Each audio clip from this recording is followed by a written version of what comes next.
안녕하세요. 금요사건 파일 디바제시카입니다. 2006년 9월 4일 밤 10시 30분 대구 달서구 송현동에 있는 한 여자고등학교 인근 골목에는 야자를 끝내고 나오는 학생들의 인파가 한창 몰리고 있었습니다. 그러다 얼마 후 좀 한가해졌는데 그 와중에 수상한 차량 한 대가 눈에 띄었죠. 흰색 티코 차량인데 아까부터 주변을 배회하는 듯 했습니다. 운전석에 있던 건 한 중년 남성. 그는 지나가는 여학생에게 말을 겁니다. 여기 여고 학생이에요? 그러더니 이내 다급한 목소리로 윤리 선생님 A씨 알지? 아니 그분이 교통사고를 당했는데 학생이 좀 같이 가주면 안 될까? 이상했습니다. 여학생들은 안 될 것 같다면서 그를 피했고 그런 식으로 이 남성이 접근했다가 보낸 학생이 3명. 얼마 지나지 않아 한 학생이 그의 요청에 응답하게 되는데요. 당시 미술학원 수업을 마치고 집에 가던 길이었던 17살 문양입니다. 순수한 마음으로 도움을 드리겠다며 남성의 흰색 티코에 올라탔고 자는 어디론가 빠르게 향했습니다. 그로부터 1시간 정도가 지난 밤 12시 문양의 집에 전화가 걸려왔는데 들어보니 문양입니다. 엄마, 나 지금 독서실인데 새벽 1시까지 집에 갈게. 귀가가 늦어진다는 딸이 직접 건 전화였기 때문에 부모는 별다른 의심을 하지 않았죠. 하지만 결국 그날 문양은 집에 오지 않았습니다. 딸을 기다리던 부모님은 새벽 5시 경찰에 실종신고를 접수했고요. 지난밤에 들어오다더 딸이 아직 오지 않았다 라는 신고를 접수한 경찰은 일단 문양의 가출을 의심합니다. 17살이고 워낙 비슷한 나이대 청소년들 가출 사건이 빈번하니까요. 하지만 문양은 반에서 1, 2등을 다툴 만큼 모범생이었고 무엇보다 가출을 결심했다면 집에 몇 시에 오겠다는 전화를 직접 했을까요? 부모님은 단호하게 가출은 말도 안 된다고 주장했고 그제서야 경찰은 납치의 무게를 두고 수사를 시작합니다. CCTV 추적을 해야겠죠? 우선 마지막으로 전화를 걸어온 곳의 발신지, 그곳이 중요할 텐데 추적해보니까 대구 달서구 대천동의 어느 공중전화 부스입니다. 문양의 학교에서 차로 몇 분 떨어진 곳이에요. 근데 그곳에서 전화를 걸었고 이후로는 흔적을 찾을 수 없었죠. 답답한 상황입니다. 그런데 실종 4일이 지난 9월 8일 문양의 집으로 전화가 걸려왔습니다. 돈 준비하세요. 남성의 목소리예요. 자, 이후에 이렇게 돈을 요구하는 전화는 5일 내내 13일까지 계속해서 걸려왔습니다. 납치 사건인 게 이제 확실한 거죠. 아니 근데 이상해요. 보통의 협박 전화라면 구체적인 금액이나 접선할 장소를 말해줘야 되는 게 보통인데 이 남자는 그저 돈을 준비하라는 말만 되풀이합니다. 이게 보니까 진짜 돈을 받겠다는 강한 의지는 보이지 않는 거예요. 한편 경찰은 전화의 발신지를 추적하는 게 당연하겠죠. 근데 이게 또 이상합니다. 전화가 각각 서울역, 부산 서구청, 다 여러 군데에서 걸려온 거예요. 공중전화였고요. 근데 그러고 보니까 걸려오는 전화 속 목소리도 제각각이었습니다. 범인이 수사에 혼선을 주려고 아주 치밀하게 움직였고 여기엔 최소 1명 이상이 개입한 것으로 보이죠. 그러던 중 이번에는 또 다른 새로운 남성이 문양 부모에게 전화를 걸어왔습니다. 그가 말하길 자신이 청소부인데 이상한 쪽지를 주었다는 거예요. 거기에 이 집 전화번호와 함께 메시지가 남아 있었다는 건데 내용을 보면 아빠 도와주세요. 여기가 완월동이라고 하네요. 완월동. 지도를 찾아보면 이곳은 경상남도 창원에 위치한 실제 지명입니다. 하지만 사실 숨겨진 또 다른 의미가 있죠. 공식적인 행정구역은 아니지만 부산에도 일명 완월동이라고 불리는 지역이 있습니다. 여기는 부산 서구 충무동과 초창동 일대의 한 구역인데 이곳이 대표적인 성매매 집결지, 즉 홍등가라는 것이었죠. 경찰이 해석을 했을 때 쪽지 속에서 말하는 그 완월동은 실제 지명이 아닌 부산 홍등가를 가리키는 것으로 보는 게 맞을 듯 했습니다. 자, 그렇다면 현재 대구에서 납치된 17살 소녀가 부산 성매매 지역으로 갔다는 건데요. 경찰은 수사를 부산 지역으로 확대해야 되나 싶었죠. 아니 근데 그럼 공중전화는 왜 서울에서 걸려온 걸까요? 이거 수사가 너무도 혼란스러웠습니다. 그러던 중 실종 8일째인 9월 13일 이번에도 범인의 협박 전화가 걸려옵니다. 경찰이 빠르게 발신지를 추적했더니 여긴 부산의 한 구청 민원실 공중전화 부스였어요. 다행히 거기에 CCTV가 있었던 거죠. 그래서 경찰이 녹화 영상을 살펴보는데 한 중년 남성이 포착됩니다. 이놈이에요. 신원을 파악했고 휴대폰 위치 추적을 해서 행적을 쫓았습니다. 그리고 얼마 후 부산이 아닌 대구시 달서구 시외버스 터미널 근처에서 남성을 검거하는데 성공합니다. 붙잡힌 사람은 당시 50세였던 김수길, 중고차 판매원이었는데 범행을 극구 부인합니다. 체포되고 나서도 자신은 문양 사건은 전혀 알지 못한다고 누가 시켜서 한 거라고 그냥 발뺌하고요.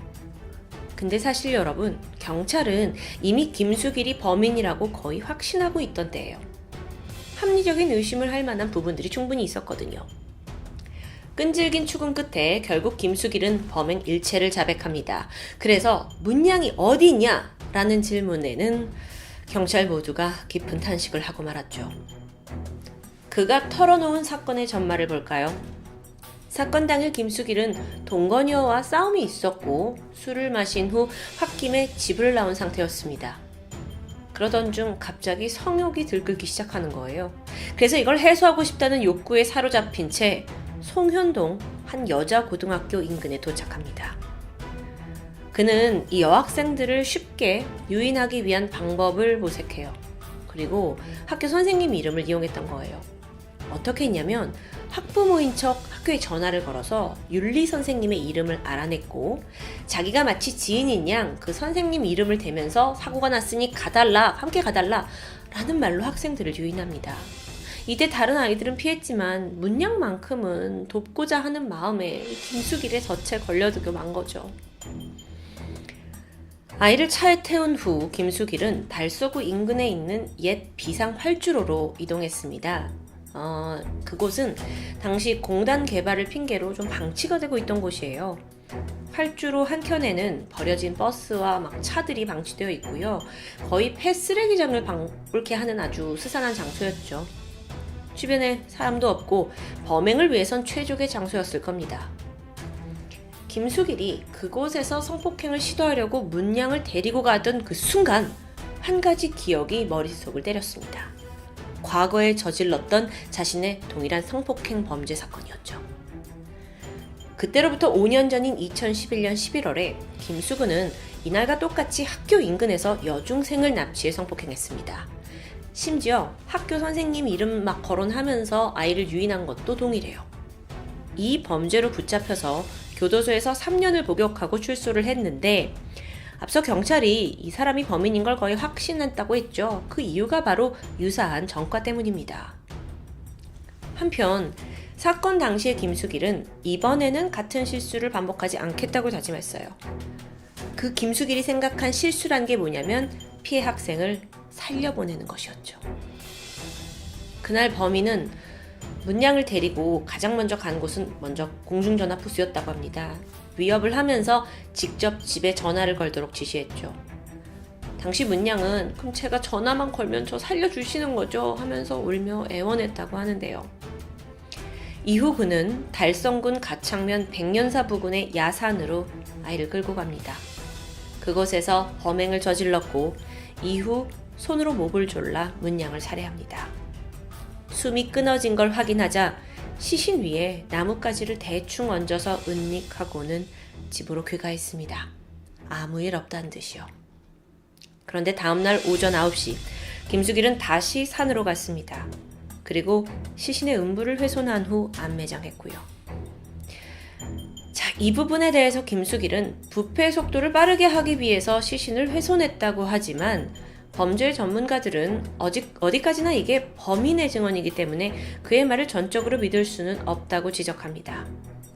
피해자의 신체를 훼손한 게 정말 살인 뒤에 일어난 건지 아니면 그 전에 이런 끔찍하고도 엽기적인 행동을 먼저 한 건진 알 수 없었죠. 굳이 주요 부위만 훼손한 것은 부패를 위해서라기보단 또 다른 성적 의도가 있었음을 의심해 볼 수 있습니다. 자, 이후에 범인은 사건을 단순 납치로 위장해야 했어요. 그리고 또 시신이 발견되는 걸 최대한 늦춰야 했고요. 그리고선 엄청난 계획을 세우는데 전국 각지에 있는 노숙자들을 섭외하는 겁니다. 그들에게 문양의 집에다가 전화를 해서 돈을 요구하는 협박 전화를 해라 라고 시켜요. 그 청소부가 주었다는 쪽지, 그것도 역시 그가 조작한 겁니다. 그러니까 문양이 살인을 당한 게 아니라 인신매매로 어딘가 팔려갔다 라고 분위기를 몰기 위해서였어요. 그래서 실제로 이것 때문에 경찰 수사에 혼선이 빚어졌죠. 경찰은 협박 전화를 근거로 문양 이 사건 자체가 금품을 노린 납치라고 봤고요. 그러다 보니 성범죄 전과자인 김수기를 미처 용의선상에 올리지 못했던 겁니다. 이 사건이 알려지고 나서 경찰은 수사에 미흡함이 있었다는 그 지적을 피하지 못했습니다. 심지어 사건 당일에 문양을 차에 태우기 전에 김수길이 그 주변을 배회했잖아요. 이 사람을 목격한 사람이 여럿 있었어요. 그럼에도 이걸 놓쳤던 거죠. 명백하게 초동 수사의 실패라고도 볼 수 있습니다. 9월 18일 아침 10시 20분 김수길의 현장 검증이 진행되었습니다. 그날 수많은 사람들이 혀를 차면서 이 현장에 모여들었는데 김수길은 다소 태연하게 검증을 진행했다고 해요. 그러던 중 갑자기 경찰한테 막걸리를 좀 달라고 요구합니다. 그래서 막걸리를 갖다 주니까 범행 현장 곳곳에 그것을 뿌리기 시작하더니 아저씨가 잘못했다 하고 막 울부짖어요. 저는 이 모습을 상상하면 왜 더 욕이 나올까요? 뭔가 이 수많은 인파들 속에서 내가 반성하고 있다는 걸 보여주기 위한 쇼처럼 느껴지는 건 저뿐일까요? 실제로도 대성통곡을 하긴 했지만 정작 눈물은 한 방울도 흘리지 않았다고 합니다. 그런데 좀 더 조사해보니까 김수길의 전과가 한두 개가 아닙니다. 그의 최초 범죄는 미성년자였던 16살 때 벌어졌어요. 강도 미수죄로 소년원에 복역을 했고요. 추후 1984년에 성폭행 혐의로 복역했던 전과도 있고요. 여기에 지난 2001년 여중생 성폭행 사건까지 포함해보면 도합 한 20년가량의 수감 생활을 했던 아주 악질 전과자임을 알 수 있습니다. 그런 그가 또다시 나와서 성범죄를 일으켰고 이번엔 살인에 사체 유기까지. 그는 분명 본능에만 충실한 인면수심의 범죄자입니다. 당시 검찰은 김수길에게 사형을 내려야 한다고 주장했어요. 절대 다시는 이 사회에 나오지 않아야 할 사람이라는 거죠. 하지만 김수길은 자신이 당시 술을 마셨다는 이유로 재판 내내 심신미약을 주장합니다. 형을 줄여보려는 거겠죠. 결론적으로 판결은 무기징역이었습니다. 판사는 그가 자신의 범행을 반성하는 모습을 보였고 또 지난번 감옥에서 출소한 후에 중고차 판매 일을 하면서 성실하게 살아온 걸 참작했다고 하는데 여러분의 생각은 어떠신가요? 좀 더 근본적인 이야기를 해보고자 합니다. 과거 2001년에 김수길이 여중생을 성폭행한 사건에서 그는 3년을 선고받았습니다. 이거 짚고 넘어가야 하지 않을까요? 3년을 복역하면 그의 재발을 막을 만한 충분한 시간이었다고 생각한 걸까요? 출소한 지 1년 만에 똑같은 수법으로 범죄를 또 저질렀는데요. 글쎄요. 저는 한 사람을 교화시키기 위한 충분한 시간이라고 생각이 되지 않습니다. 지난 2020년에 실행한 조사에 따르면 성범죄자들이 감옥을 나와서 3년 이내에 재범을 저지를 확률이 무려 62%에 달한다고 합니다. 뭐야 이거 2명 중 1명은 또 범죄를 저지른다는 거예요. 범인 김수기를 포함해서 김근식, 수원 발바릭 박병화까지 재범을 저지른 성범자들을 통해서도 사실 이건 다 증명된 부분입니다. 전자발찌 있죠. 하지만 이에 대한 실효성이 정말 있냐? 많은 논란이 있고요. 많은 범죄자들이 재범을 계속 저지르는 이 상황, 우린 어떻게 대처해야 할까요? 물론 그래서 나온 방안 중 하나가 화학적 거세입니다. 실제로 약물 치료를 했을 경우 성범죄의 재범 위험성이 92%나 감소한다는 결과가 있어요. 그럼 이 방법을 좀 더 확장시켜 보면 되지 않나 싶지만 안타깝게도 아직까지 국내 검찰과 법원은 이 제도를 활용하는데 소극적인 태도입니다. 왜냐면 우선 이 화학적 거세를 검찰이 청구하기 위해서는 준비해야 될 게 너무 많아요. 그리고 또 청구 기준도 까다롭고요. 이 범죄자가 성도착증이란 진단이 있어야 하죠. 그러려면 의료 전문가를 통해서 정신감정 받아야 하죠. 그러면 사건 처리에도 시간이 오래 걸리죠. 또 법원도 뭐 인권 침해 아니냐라는 논란을 의식할 수밖에 없어서 화학적 거세 판결을 주는 걸 주저하는 추세인데요. 그러는 사이 성범죄자들은 더욱더 우리 사회에서 악랄해지고 있습니다. 김수길은 무기징역이 확정되었지만 동시에 그건 감형의 가능성을 가진다는 걸 의미하는 거 아시죠? 한 20년 지나면 가석방으로 나올 수도 있다는 건데요. 정말 이제는 성범죄자에 대한 좀 더 근본적이고 확실한 처벌이 절실한 타이밍입니다. 지금까지 금요사건 파일 디바제시카였습니다.